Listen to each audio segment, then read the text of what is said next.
had plans to thoroughly enjoy her day off. She started the mischief almost as soon as she woke up. Poor Frank. Frank retaliated. Hey, 2 aliens can play this game. Jackson was at the hospital doing rounds, but the rest of the residents headed across the bay to attempt to fish. Coincidentally, none of the residents had ever been. Frank was the first one to catch a fish, but being a squeamish sim, he was absolutely disgusted. One by one, the residents headed back home to the asylum, until only Allison remained. She was determined to catch something. Her diligence paid off when she pulled in her line to see a little wiggler. And Eric Lewis stopped by the asylum in the evening. He totally put the moves on Allison. Since Allison is a romantic at heart, she reciprocated the flirty banter. It seemed as though Julian had a change of heart. He burst into tears apologizing to Colton's urn for being happy about his absence. On Sunday, another neighbor, Alice Spencer Kim, dropped by the asylum. Lately, it seemed that people no longer were avoiding the crazy asylum. The residents all enjoyed a fun-filled afternoon in the common room watching sports and chatting up a storm. Julian was the only one having a hard time keeping it together. Gianna's love of plants had her searching the internet and buying books. She read about grafting plants and thought it was time she tried it out. Despite all of Frank's efforts to avoid getting sick, he came down with the flu. Again. Colton emerged from the beyond, and surprisingly, he was helpful. But in typical Colton fashion, he spread anger and frowns. When Colton came across Julian, he completely lost it. Now the pair would despise each other. Julian was promoted at work to Hungry Artist. It came with a pay raise, a 464 simoleon bonus, and a piece of artwork to hang on the asylum walls.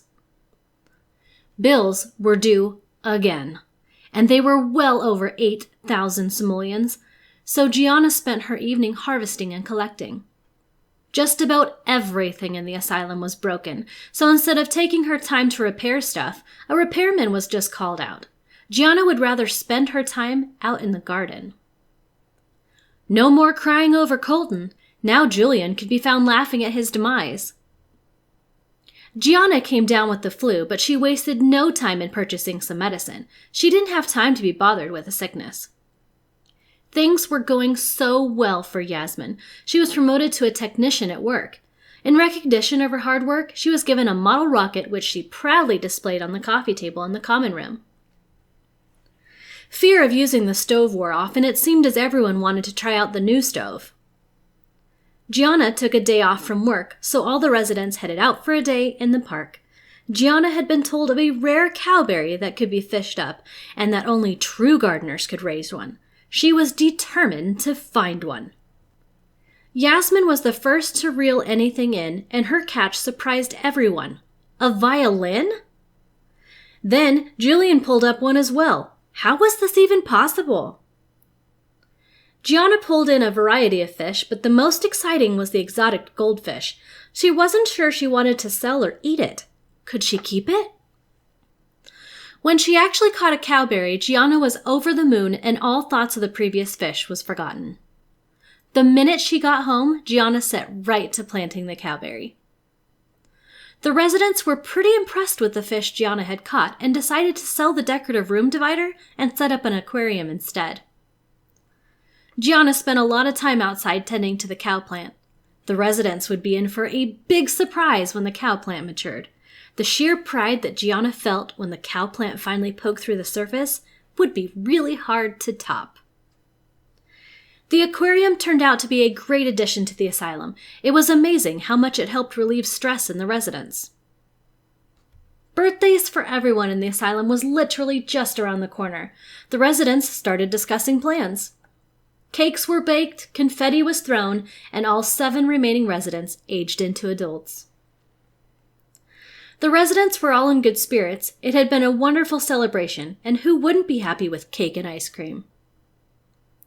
That evening, Gianna got the best birthday surprise ever. Her little cowberry had matured into a full-grown cow plant.